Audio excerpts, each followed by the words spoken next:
Hello and welcome to Podcast vs. Player, episode 120. I'm one of your hosts, Cal, and as always, because we do this every episode, I'm joined by a man who dressed as a sexy Bomberman to Comic-Con. He was arrested for indecent exposure. It's only bloody Dan. That was fucking terrible. Oh, that was the best one yet. Explosion. Hey. Jesus Christ. That's a pun. It's an attempt at a pun, you're right. It was.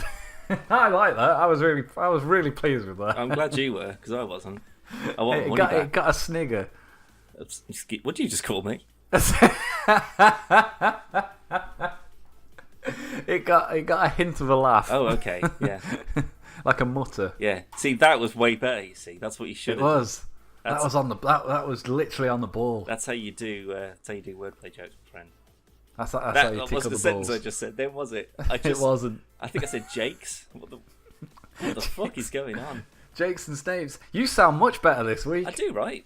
You do. My cough's still there a no. little bit. It's only intermittently, though, so I shouldn't be dying on my tits this week. No.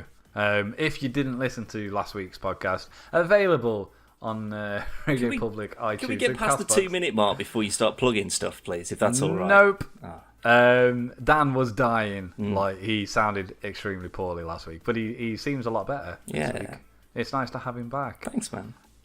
Speaking of sponsors, Dan, we have two sponsors this week. No one was speaking of sponsors, but okay. And CDkeys. Our first sponsor, this podcast is brought to you by Blubrry.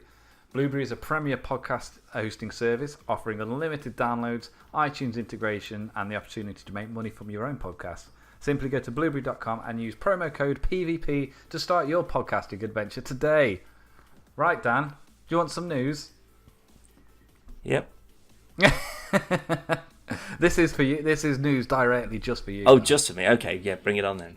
Just for you. Everybody else, like, if you're you can watching fuck it on off YouTube, now. It's fine. We'll put a little pop-up so when you can unmute it. The Lego The Incredibles game. What? The next Lego game will borrow from another Disney superhero property, The Incredibles. The awkwardly named Lego The Incredibles will assemble the superpowered Par family as they build their way through scenes and story moments from both The Incredibles and Incredibles 2. And it's coming to PC, PlayStation 4, Xbox One and Nintendo Switch on June 15th, the same day as the second film, which me and Dan are going to see on a mandate. Indeed. With my wife and son. Yeah, who insist on coming along for some reason. I know. Birthdays, eh? I know, yeah. A brief teaser trailer shows off some brick building action with appearances from the whole Par family, along with cameos from family friend Frozone and super suit designer Edna Mode. This being a Lego game, we're likely to see appearances from a wide array of Incredibles characters, in addition to the core cast. The trailer also hints at a Jack's burgeoning powers, which were a major focus at the end of the first film and seem to factor heavily into the second. Exciting news. Now, you just said it features the whole cast from The Incredibles. So we've got Robert, we've got... Oh, shit. Mom. The stretch one. Helen. Helen. So we've got the Thing. The Invisible Woman. Human Torch. Invisible Woman. Yeah, exactly. Human Torch. So we've got Robert, we've got Helen, we've got Jack, Violet, and Dash, right? Yeah. Then you've got Frozone, you've got Edna. Name me one other character. Not Syndrome. Syndrome. No. Well, it's got to. If it features stuff from the first film, he's going to be in it.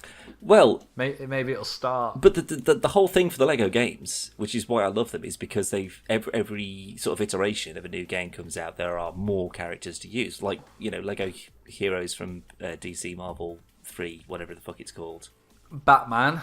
Yeah, that one. Just Lego Batman. Yeah. The third one, there was like 100 and somewhat stupid characters. Like, but that's pulling from every DC comic and whatever. But there was no levels. That's irrelevant. The fact is that you could be Dexter if you wanted to, which is great. But I can't imagine that the sort of the roster to pull from, unless they're going to say, okay, so basically all the superhero characters that were briefly mentioned or I was literally about to briefly shown. But again, that's no more than a dozen that we've heard about. So unless they're taking free reign and just saying, well, we can just invent whoever the fuck we want to and stick them all in there. But they're going to be no different from Cyclops or, you know, what was his name? Gazer Beam He's Cyclops. So basically, cape though. Yeah, well, that was a diner guy who got stuck in a door. So basically, you're playing as shit superheroes who got themselves killed in really obscure ways. Maybe that'll be the levels. You got to avoid death. You got to avoid the inevitable death. Yeah, because I mean, it's a dark game. That's kind of, I mean, because it can't be set after 2 because all those heroes are dead or retired. I think it's going to start with 1 and work its way to 2. But again, they're all dead or retired in 1, unless it's like focused on like the like the very start of the film where he's Mr. Incredible and she's Elastigirl and blah blah blah blah. So like all of the other superheroing that was going on at that point in time, which would be kind of cool actually, because it'd be sort of like a weird 50s, everyone's a pun name and sort of like really silly stuff. Which to be fair, is perfect for a Lego game, I suppose. But I don't know. I can't see. To be fair, if they just say no, it's just going to be like the Parr family. That's all you can be, and then the bad guys maybe. When you've unlocked them for a late level. If that's the case, fine. It's just that the Lego games have kind of always been building on the previous ones. So they're always bigger in scale, and the roster is bigger, and there's like it's not just the minifigs anymore. It's the bigger ones. Like the Hulk and the Thing and stuff like that, and Venom. They were all the big characters rather than just the normal little minifigures. So. As much as I want to see it, and as much as I definitely, of course I'll buy it. I love The Incredibles. I love Lego games. Just pre-ordered it. No. I don't know. I just can't see how it can be, unless it's sort of like if they say, oh, it's like Disney Infinity, so like The Incredibles going to Toy Story. There's like a Lego Woody or something. I think it's Disney, it's Lego. They've already got Marvel Lego games. I know, but it's fine for the cameo stuff. They used to do that with the Star Wars and the Indiana Jones. They kind of cross over every now and then. But again, they were similar properties. But if you just had the Incredibles meet the Fantastic Four, as funny as it would be, because they'd just be like, wait a minute. I don't know. It just seems like an easy way out rather than trying to build on. What about Big Hero 6?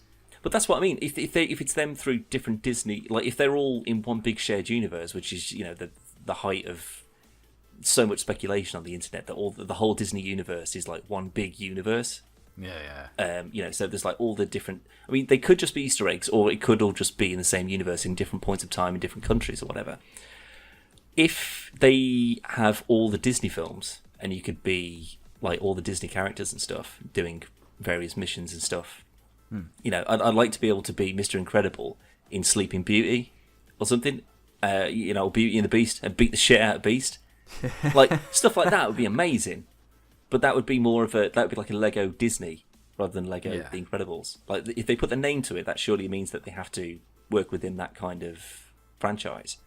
There's a good chance it's going to be a much smaller. It's a Lego game, but it's also a movie tie-in game. Yeah. So there's a good chance this is going to be downscaled dramatically. Well, I don't know, because like they did the Jurassic World one, but then that was all of the other Jurassic Parks and Jurassic World as one big game. And The Force Awakens, exactly, yeah. It's not just The Force Awakens, it's everything else as well. Which it fills it all out a bit. But this would only be the second film that would come out, so it's hardly like it's not Lord of the Rings, it's not Harry Potter, it's not Marvel, where they've got like tons of lore and universe and people know about a bunch of other stuff or whatever. It's from one film so far, and we've seen a handful of characters. Again, if it's just a personal little story like that, bring it on. It's just that if they try and pad it out, I don't know if that's going to be in its favour or not. Well, as somebody who dropped an insane amount of money on Lego Infinity, I was very disappointed that it was. I mean, my nephew loves Skylanders, and one of the main benefits of Skylanders is if you've been collecting them from the first game, when you buy the 19th newest game, all the figures previously work. Yeah. But they don't work. Like you can't buy the new ones and use them on the first one. Like they don't work backwards, they don't work forwards. Sure. But you can use any figure from any previous game in the newest games, and it's great. And then Disney Infinity, you've got a much larger roster of characters to choose from. You got Toy Story, you got Mickey Mouse, you got Star Wars, you got the Marvel collection, you literally got near unlimited characters, but you can't use them together, other than in the sandbox mode, which was rubbish. But how cool would it have been playing through the Star Wars one, Disney Infinity 3 was fantastic. I still look, it's such a good game, and it was very well made. And how good would that have been to just be playing like you're playing as Luke, and then I just slap on Hulkbuster or Buzz Lightyear or something, and just play it that way, which is what when I first heard about it, that's what I envisioned. I envisioned Jack's skeleton going through Aladdin or something with Jack Sparrow. Yeah, it'd be brilliant. And it didn't work, and that's why I genuinely think that's why it failed, because it was so limited. They had all this amazing stuff, but they just made it incredibly limited. Whereas this, if you could do it that way, so you could get Baymax in there or something from Big Hero 6 and just play through the Incredibles game with Baymax, but fighting like Syndrome or something. I mean, that would be pretty cool. Yeah, I think so, yeah. It's not going to happen. It's going to be probably the worst Lego game because it's a film tie-in of a sequel to a film that came out fucking years ago and should have been out way before now. Yeah. I mean, I love The Incredibles. It's brilliant. And actually, because my son's obviously gets older all the time, but he's a bit older now, and I found out my old DS a few months ago. So this is his first console now. Give it to him. It's his. Got him a bunch of games, including the Incredibles game for the DS. And, wasn't that what the second story, the second film's going to be about? Because like the game was, what was it? Rise of the Underminer. Yeah. Because that's what the film's about. It's about the Underminer. Oh, I might play it a bit more then, because I put it on because he likes Incredibles, but it was dog shit, so I turned it off and refused to play it. Yeah, because I mean that was because he pops up at the end of the film, doesn't he?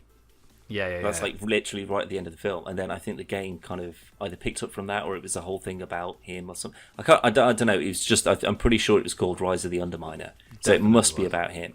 Yeah. So yeah, I mean, it would be interesting actually if you could go play it, complete it, and then we'll watch the film, and then we'll see if it's just like beat for beat the game. I'm going to be very disappointed if that's the case. It's like you couldn't even write a new story for this fucking great film. Instead, you just ripped one off from a game company that made it like 15 years ago. Yeah, because the Disney execs have probably sat there and gone, right, nobody bought the Incredibles game on the DS, so no one will know. Yeah, maybe so. But what it's mostly the second film from the trailer anyway is she's gone back to like work. I think she's working as a hero, and he's at home like a stay-at-home dad. So it's just flipped from the first one, really. Yeah, that's the feeling I got from the trailer. Yeah, it's like so he needs to do well at this, so that she can do well at that. Yeah. But Jack's getting all fucking mental with powers and stuff. Well, that's the thing. It's gonna be great. He's going to be like because everyone has a power. Or an amalgamation of a power that turns into like with Violet, like she can turn invisible, but it's basically exactly the same powers as the Invisible Woman. Yeah. Because she can like bend light, which means that she can turn invisible, but she can also use it to make a force field, which is exactly what the Invisible Woman could do as well. But it looks like instead of just having like one power, he's got like every power. Or unless he's got like some sort of like weird apocalypse thing where he can like change his own molecular structure and just give himself whatever powers he wants. How does that work? I mean, we're not going to turn this podcast into the ins and outs of mutant superpowered biology, but so Mr. Incredible, all his is his strength. He's like super strong. That's his power, isn't it? Yeah, I don't think it's ever built that he. I mean, because he can still get hurt. Like, so he hasn't got like invincible skill. Enough, skin, sorry. Skills. He's got invincible skills on the track. He's mad massive. Yeah. But yeah, so he's super strong. Yeah. And obviously Elastigirl is Mr. Fantastic, but without the intellect. So she can stretch. Let's just clarify. Without the genius level intellect, she's still. Yeah. She's not an idiot. Hey, it's not what Fonzie. Although she did get stuck in 2 doors, so. That's true. There is that. But she did beat the shit out of someone with like a leg that she couldn't see. So I can kind of forgive that. You know when they're heading to the island, Yeah. and then they shoot her down. I tell you what, that scene is absolutely that. It's just such a departure from like everything else of the film. It's been a bit sort of like wacky and stuff, and then she's just like screaming, just like, "Oh my god, there's kids on board! Please don't shoot down the plane!" Oh, he still shoots it down. Yeah, I was. man, so good! Oh my god. Anyway, what were you saying? Sorry, they're on the way to the island. So yeah, they've been shot down. She grabs the kids, and then she turns herself into a parachute. Yeah. What happens to all her organs? Well, they all squish in the same way that a skin stretches, in the way that a bones squish. Yeah, but the bones bit, I can kind of understand, like, say, her bones, they're not, like, super solid like normal bones. But what if her heart shrinks? It's not going to be pumping the same amount of blood around, is it? Because it's not going to be as big, is it? She's going to stretch, I guess. So say if she went, like, pancake thin and, like, stretched to be 20 feet tall or something, that heart is going to be as thick as her body is by that point. Suppose. So it's maybe if it's just longer, or why she then twists and it pops. Yeah. Or maybe I don't think we should really. Maybe it's probably not worth talking about because yeah, it's not real. So don't worry about it. What? I thought this was based on a true story. No. Well, it is. It's based on the Fantastic Four. Yeah, it's not a true story. Still. What? It didn't happen. Anyway, you were going somewhere with that. Carry on. Yeah, right. So they're on the way there, yeah. No, that was that bit. Oh, right, okay. Mr. Fantastic, Mr. Incredible is super strong. Sure. Elastigirl can stretch and manipulate her body. They have a kid who can turn invisible and utilize force fields, and a kid who can run super fast. And then they have another kid who's just got an amalgamation of powers not related to any of those. How the fuck do the genes work there? Well, if it's supposed to be like genes that have not existed before, so obviously like things like brown hair, brown eyes, obviously those exist hereditary through your genes. It's just in what order those kind of genes present themselves in children. So you may have it's like people with ginger hair, red hair. Like you can skip a generation because there's no control. Well, you can control genes technically speaking now these days, but naturally speaking, it just happens randomly. Like whatever genes or whatever alleles like sort of either dominate or the kind of like the overbearing presence compared to their other that they can just present randomly. You can have someone who's got very dark eyes, very dark skin, compared to people that may not have very dark skin. Naturally speaking, not tanned. You can't get a tan and then have a kid, and the kid's going to have the tan as well. But if you've got like a Mediterranean or an African family, for example's sake, many generations ago, it can still present in sort of weird ways. So there's been a lot of parent like both, but the other way around as well, where a black woman and a black man have had a white child, and obviously the other way around as well. Yeah, I mean, obviously discounting anything like pigmentation. It's just happened. Yeah. I mean, plus it's an incredibly rare occurrence. Because obviously, if you've got two white people that have a child naturally, odds are it's probably going to be white. Yeah, but there are still exactly. But there is still the odd chance that some weird mutation and that's basically all mutation is. It's just genes just being slightly different from what they should have been or what their parents were or what everyone else's are maybe. So I guess if it's just some sort of like random occurrence, like for every million super babies born, statistically, one of them will have a crazy array of powers rather than just one, which is not related to their parents' powers, I guess. But to be perfectly honest, I really don't want to talk about the sort of like the genetic history of fictional characters. What? Because I don't know what I'm talking about. That's the name of this podcast. Oh, what? Well, we'll just move on to some other news then, shall we, Dan? Yeah, go for it. Right. Electronic Arts is at work on a new open-world Star Wars game. If a newly discovered job opening is any indication.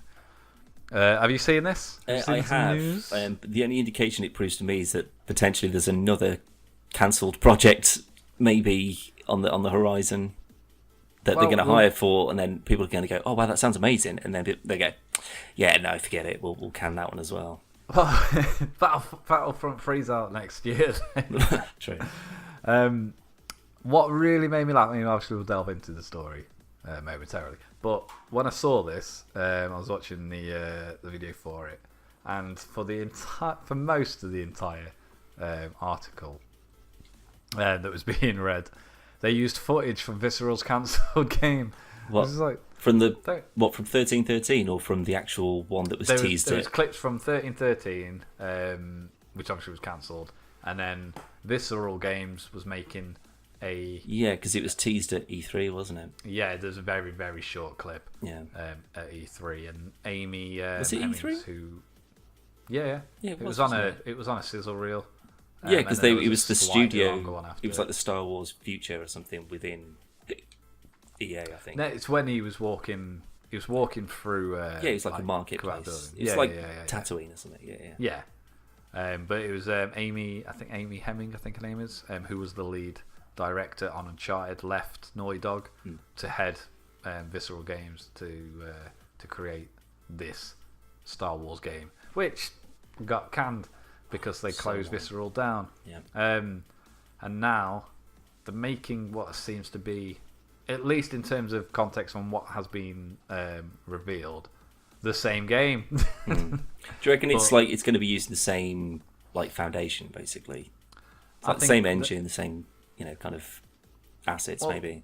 Look at the biggest selling games of the last few years. You got The Witcher 3, Uncharted 4, The Last of Us remastered, Horizon, Zelda. What other big games? Story-wise, no, story-based games. Like the biggest selling games of the last few years are all been single-player, story-driven games. And obviously, you've got God of War out later this year. The new Spider-Man game also out later this year. And I think because when EA addressed the issue after they closed Visceral down, and they basically said, and I'm paraphrasing because I haven't actually got the quote, but our players don't want linear story-driven games. They want like the online multiplayer stuff, blah blah blah blah blah. And everyone's like, no, fuck off, give us that Star Wars game. Yeah, the thing is though, they cater mainly to the casual gamer, which will be online. It'll be your FIFAs, it'll be your Call of Duties, it'll be people who can just drop in and drop out. Whereas people like me, I won't say specifically for you, mainly for the fact that I don't want to talk on your behalf, but for people like me who plays a hell of a lot of games, and I play a large variety of games from all over the fucking shop, in terms of genre and year, I prefer to have a bit of isolation, to be cut off and just power through something that's got an incredible story, like Max Payne, for example. I've completed Max Payne 3 a dozen times because it's such a good experience. But the online, I think I've touched it once, maybe. It just went. I tried it because I thought, how are they going to introduce the bullet time mechanic with the with online, and it works fairly well. It does, but it just didn't seem necessary. I'd have been much happier if they just said, look, whatever budget or resource you're going to dedicate into doing the online, just put it back into the game and add a few extra hours to it. That would work for me much, much better than... And I won't say tacked on, because there was a bit of thought behind it, but an unnecessary multiplayer element to what is fantastically and historically a single-player game. I think it worked in the same way that the Uncharted multiplayer was... It was fine. It was good. It was a good laugh. It was good fun. It was well made, but it wasn't necessary. And I mean, disregarding those as examples, you've known me for an incredible amount of years, and although obviously the bulk of the games that we do on Podcast Host Play are obviously multiplayer games, it's because we play them together. But if I could only play a certain type of game from now on, it would be single-player story-driven games like Uncharted, Tomb Raider, Horizon, Witcher, Fallout. Like these massive games that there's not many multiplayer games I get excited for. There's the odd few, and obviously co-op games are slightly different in that regard. But EA has got its FIFA, it's got its Battlefront, it's got all the multiplayer games it needs, but it hasn't got. I mean, even Mass Effect, they chucked in a fucking shit ton of multiplayer. Like, I don't care how much people enjoyed it. Mass Effect, it's a single player game. Yeah. I mean, it was a big killer for Mass Effect 3 was the fact that they added in an online, which was basically horde mode from Gears, you know. But I don't know if Gears can get away with it because they kind of, for me anyway, they're the ones who did it first. I'm sure that's not the case, but but Gears is different because I still think Gears is the best way to play Gears is with a friend. Absolutely. But the story is fine. Yeah, the multiplayer element that I like to think that they were focusing on was you can do the whole campaign with a friend. Yeah, yeah. And for me, I prefer doing that when it comes to a multiplayer element rather than you can go online with 60 people and shoot each other in the face. Because I mean, you know, you can get your Battlefields, you can get your Battlefronts, and your Call of Duties and whatever, and those can specifically be around being on a map with 60 other people and shooting each other in the face. But that doesn't mean that it should only be, you know, if you're going to do multiplayer, it has to be like this. What's the prison game, Get Out or A Way Out. A Way Out, that's it. Yeah. Like that as a concept for me is perfect because it looks like a really interesting story. It looks like it's really well fucking made. Yeah. But it's just like a friend can just drop in and you've got to, you know, do it together. You have to do it together. Yeah, you can't play it on your own. Yeah, unless exactly. You've got two controllers, I suppose. You could play with one with your feet. But like that for me is if you're going to force multiplayer, do it something like that. So it's a bit more personal rather than just get abuse shouted at you by teenagers from another part of the world. Well, not to stereotype or anything like that, but realistically, what percentage of people do you reckon buy like your Call of Duty and stuff? They don't give a fuck about the single player. They just want the multiplayer. Sure. So, if I was EA, I'd put more money into proper single player story-driven games to get a share of that market.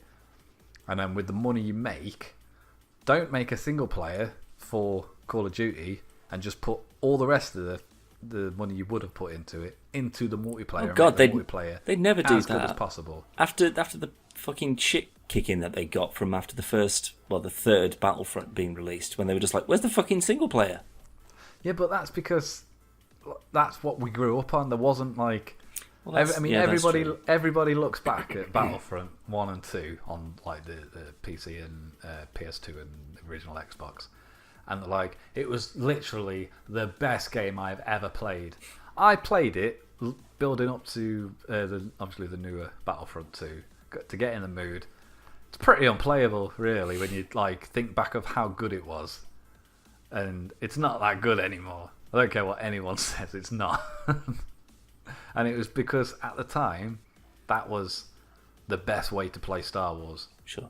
Although I'd still disagree, because COTR was fucking better, which is a single-player, story-driven RPG. That itself is the perfect candidate for have two mates with you.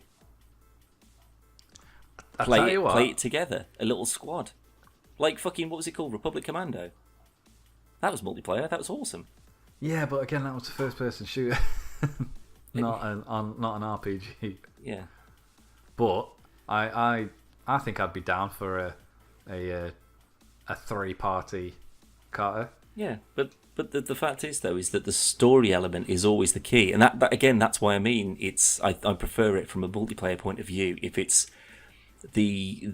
not a competitive element, if it's the multiplayer is cooperative, and you know, I know that some games offer like an arcade mode or whatever, and you can kind of it's like a tacked on thing usually. You can kind of build a level or whatever.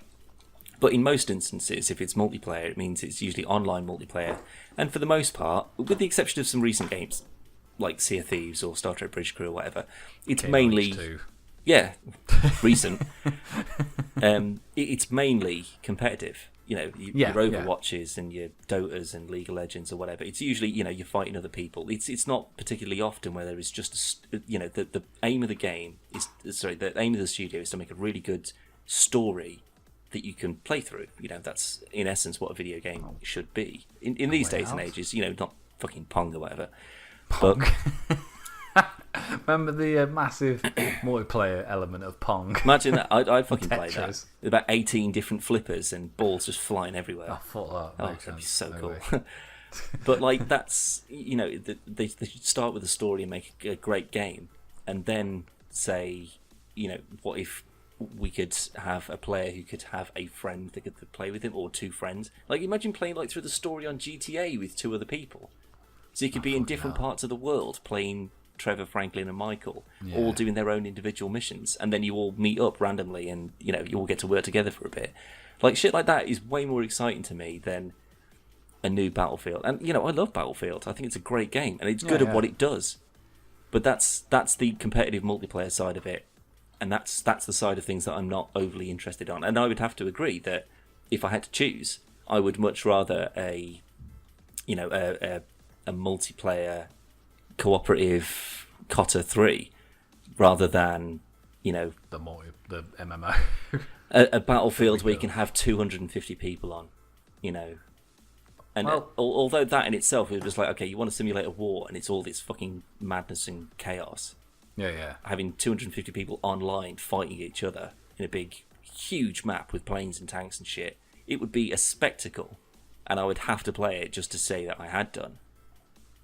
But I'd much rather take the multiplayer COTA 3. If we're talking about sort of like games you'd like to see, sort of thing, I'd much rather that any day of the week. You are, for the benefit of this demonstration, Mr. Disney. Right, you're in control of the Disney game development studio called Big Digs, and I'm approaching you with an idea, Dan. Okay. It is essentially a reboot of COTA. Doesn't have to be a remake of COTA 1 or 2. It could be a brand new entry in the series. Sorry, I'm a businessman. What's COTA? Knights of the Old Republic. It is a Star Wars role-playing game. Came out in the early 2000s. Okay, I'm a businessman. What's Star Wars and what's a role-playing game? You work for you work at Disney. I'm a money man for Disney. It doesn't mean I know everything that Disney does. Fast forward 2 hours where I've explained the ins and outs. The cool of Star concepts. Wars. Yeah, of course. Yeah. It's a single player RPG. However, it does have multiplayer elements if you do so desire. However, only one person can be the Jedi or the Sith. So if you're okay with it, you decide before you start the game together who each of you are going to be. Someone's a Jedi. Well, someone's a Force user, and then somebody can be a Wookiee, and somebody can be like a rogue or something like that, like Han Solo. Once you've decided that, you all start your own single-player adventures. So the rogue or the smuggler or whatever is going off doing like bounty missions and stuff. The Wookiees maybe fighting battles somewhere, and then you got the Force user doing his own shit. At some point, you're going to cross paths in this game, and then that's when you could possibly start your party. Whoever is the Force user will make the decisions in the game. However, you, as a Wookiee or whoever, will get an influence in how the outcome of that will pan out, whether you agree or disagree and stuff like that. Yay or nay?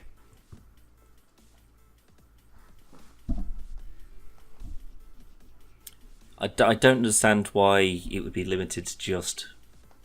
So are we talking sort of like, so like if you're playing a class-based multiplayer game, like squad-based game, so you have a tank and you have a demolition guy and you have a assault guy and a sniper and whatever. So everyone has their own classes, which people like and I enjoy. However, you're talking about a game that could last for 50 hours, where you're stuck as a sniper when you're going to be fighting in a lift or a corridor, where your sniping skills aren't really going to be of much use. and then you've got a Jedi who can do pretty much whatever the fuck they want to. They've got all the mad powers. They've got a lightsaber. They can influence conversation and whatever. How are you proposing then to me as a businessman that you have your other party members who are stuck not being a Jedi? How do you keep them interested enough to carry on playing with you? In this essence of Star Wars, there's been a crack in the Force, and the Force isn't as strong as it used to be. Okay, as a representative of Disney, there's no such thing in canon. There never has been. There never will be. You'll have to answer that question again. You don't know anything about Star Wars. I just had to explain. I'm a businessman. I don't know. Maybe. That's the only thing I can think of, because like. What if they did it like Star Wars Galaxies, where you could be a dark Jedi Wookiee? But you've got fucking Knights of the Old Republic online for that. And how well did that do? It's fucking booted down the aisle because it was cancelled. You still got it installed? I have not. No, Knights of the Old Republic's still going. No, it's not. The server died. No, it's not. You're thinking of Marvel bloody thingy. Oh, yeah, tits, you're right, aren't you? Although I am going to have a quick check, because Which is also still installed. That I have still got installed, yeah. What was it called? Knights of the Old Republic. Whilst you're doing that, our other sponsor for this week's podcast is CDkeys, which has Far Cry 5 on PC for $39.99, the lowest in all of the lands. You can head to podcastfirstplayer.com and click the Far Cry 5 banner to get access to the cheapest version of Far Cry 5 available today. What have you found, Dan? Excuse me. Well, looking at the moment, that's why I'm looking at the Old Republic wiki for the game, not the current one. Let me just. What are you looking for?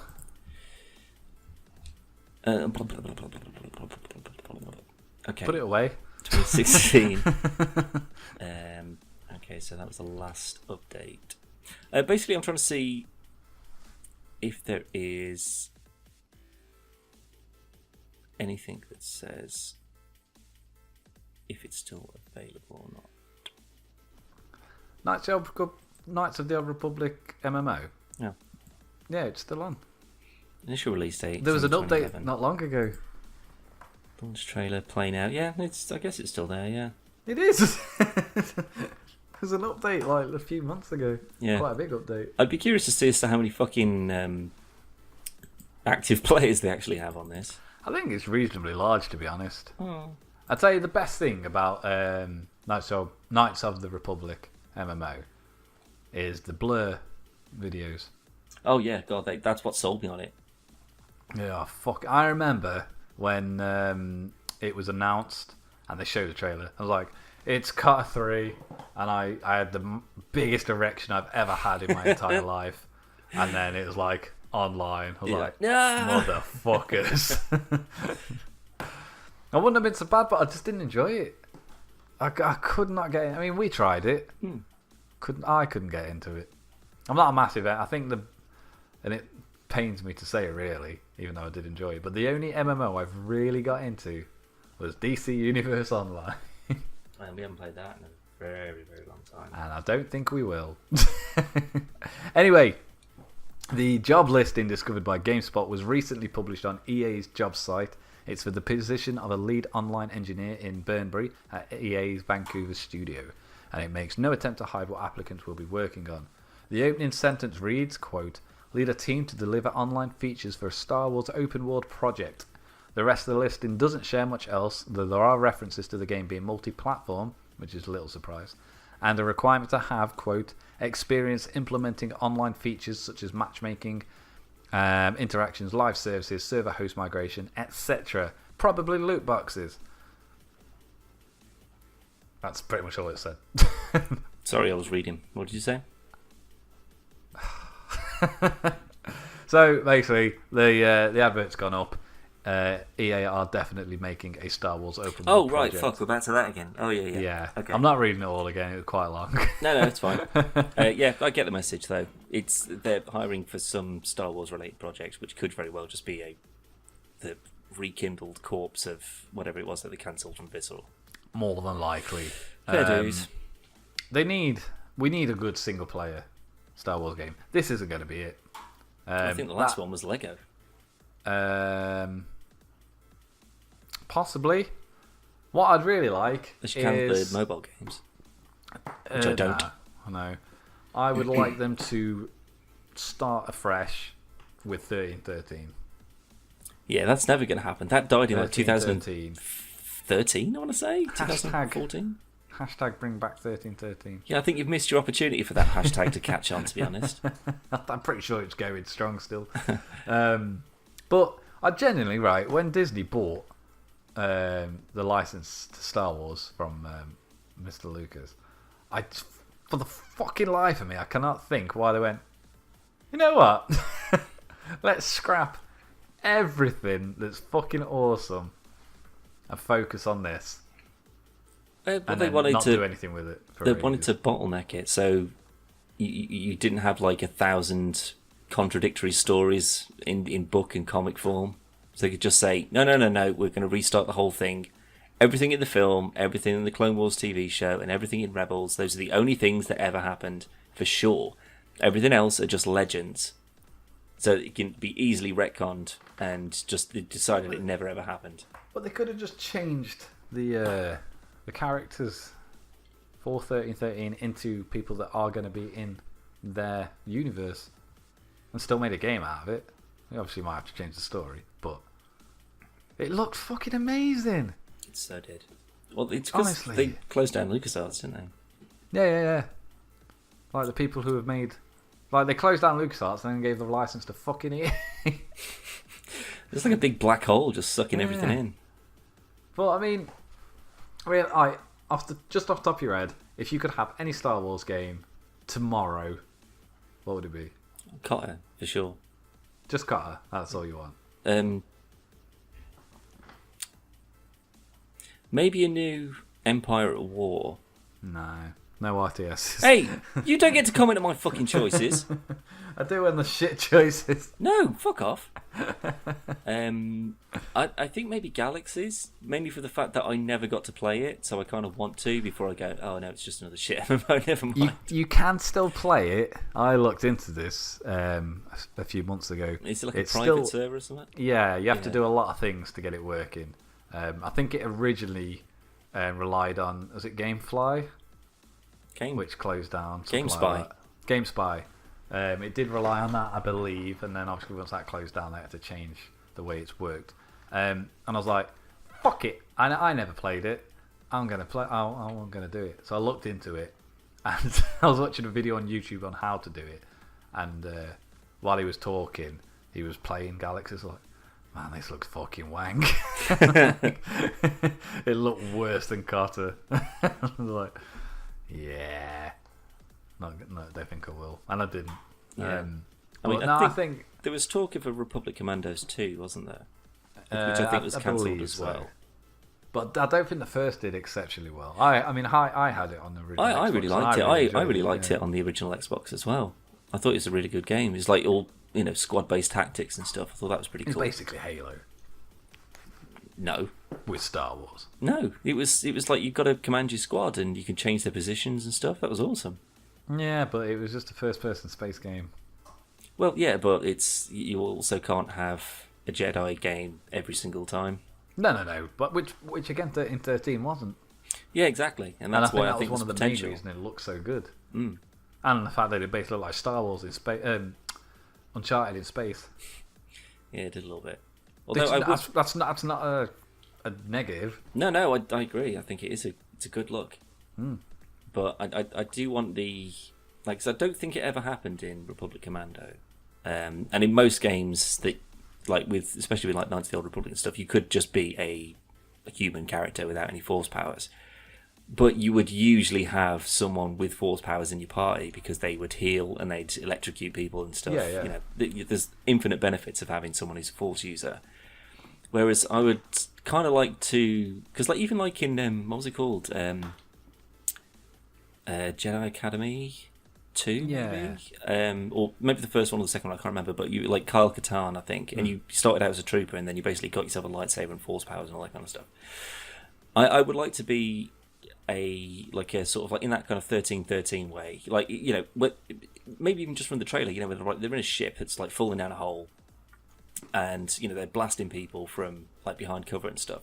So imagine if in that part even in the trailer in 1313, like when they're behind cover and popping people from behind cover, like imagine being in that, like with that ship that's like flying down a hole, and you're blasting away, people are blasting back, grenades are going everywhere, and then a Sith just like comes through the door, and you're like, oh, Retreat.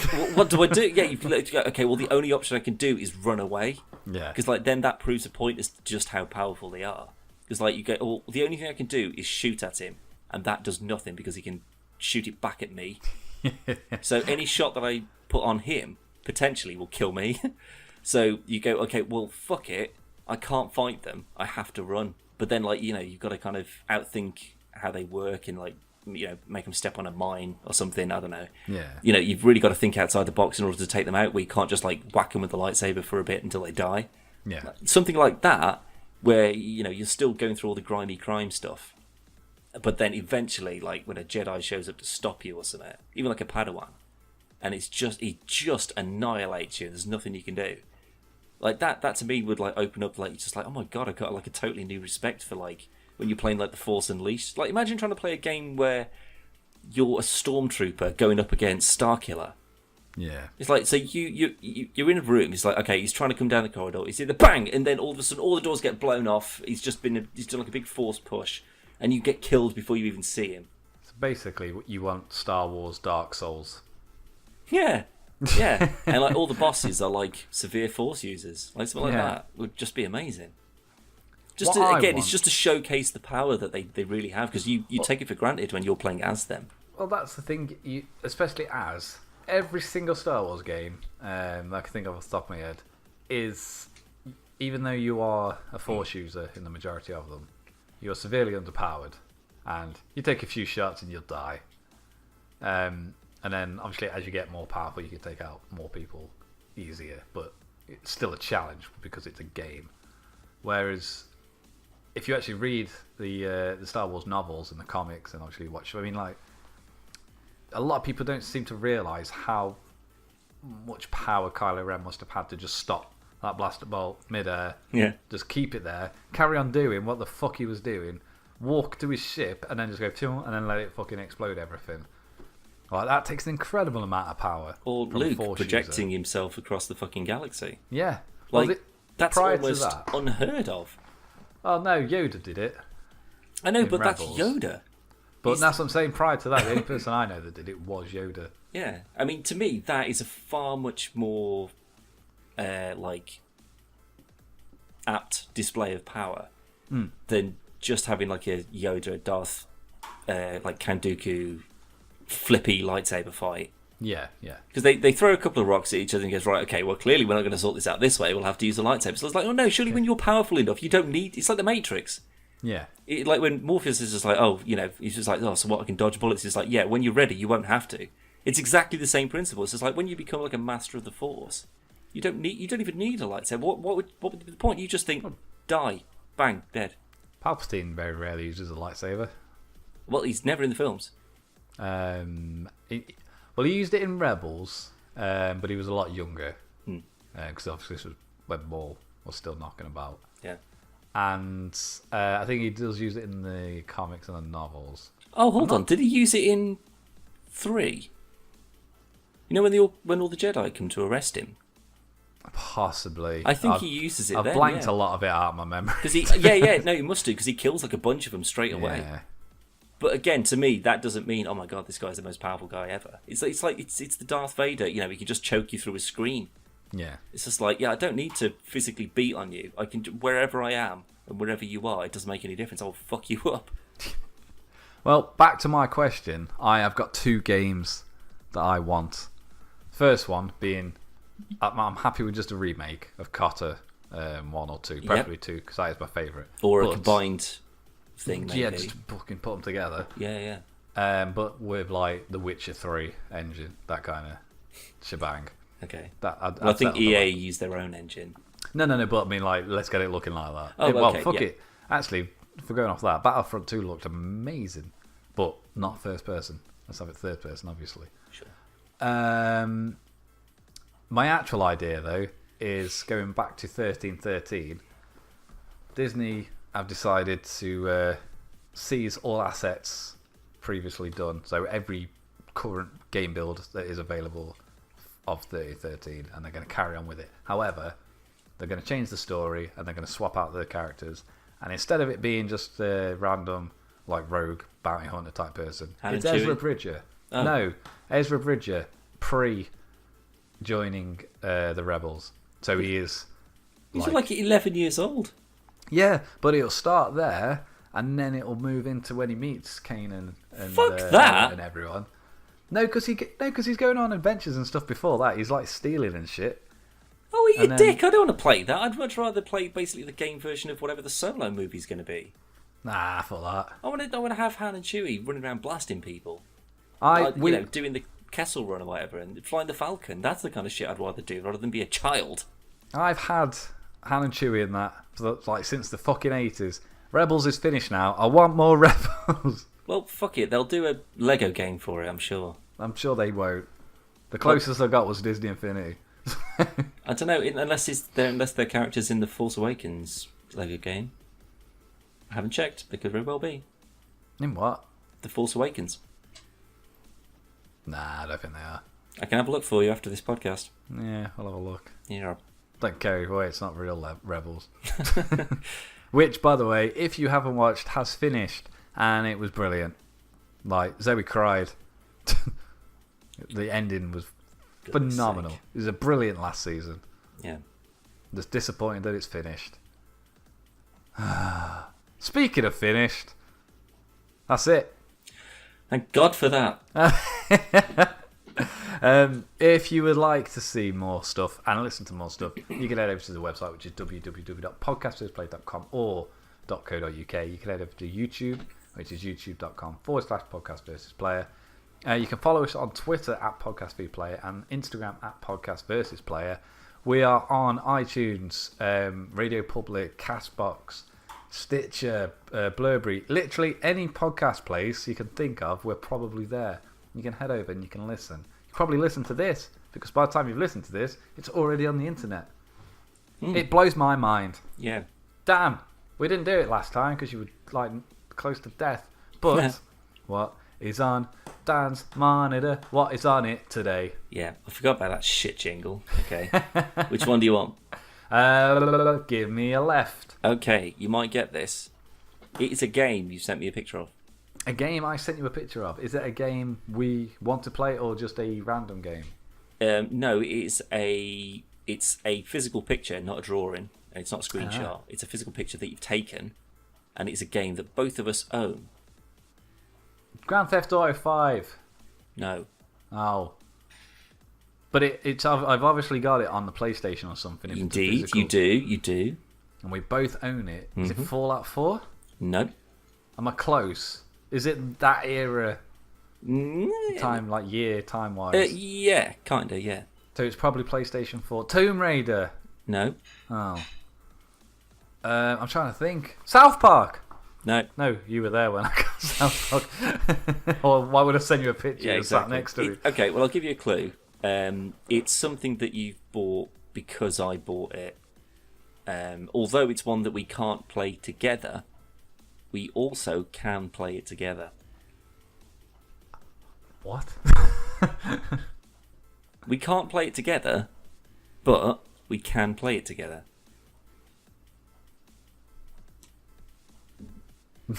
I can't be any more clear than that. We can't play it together, but we can play it together. Yeah. Genre. Just give me a genre. Well, I don't know. I think that might give it away. Oh! Rocksmith. Yeah, well done. Yeah. So got we it in can one. play it together, but we can't play it together. Yeah. Because we can't play it online together, but No. we can play it together. Like, next to each other. Precisely. Fucking hell. Excellent work there. The only thing I didn't think of. I was even tempted to just go, and